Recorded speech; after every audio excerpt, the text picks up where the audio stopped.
In this video, I'm going to teach you how to play DayZ offline on PC. It's a very easy process, so make sure to follow along.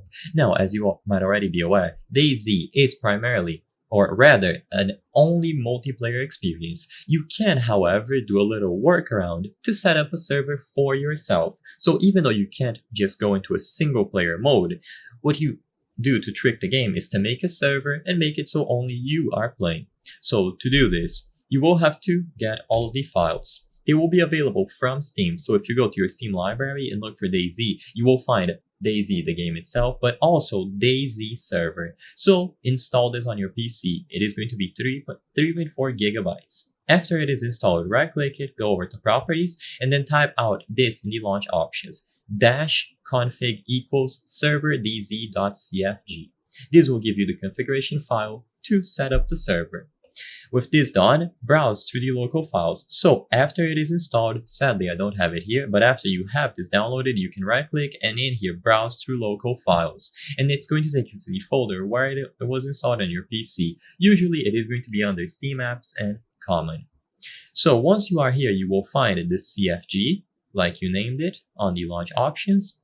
And if you open this with Notepad, you can give your server a name. Name this whatever you wish, it doesn't really matter.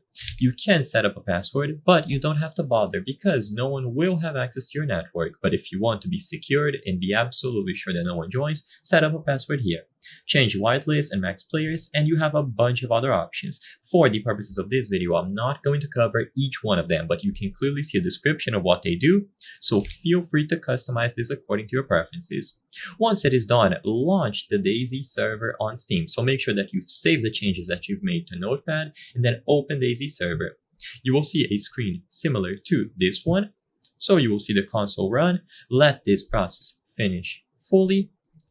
And then once you see this message entering in save processed, or you notice that this stopped moving, you can go inside, go into the servers tab, and under the LAN, so local area network page, you will find the server that you are hosting. Join it and you will be the only person playing. So I hope I was able to help you.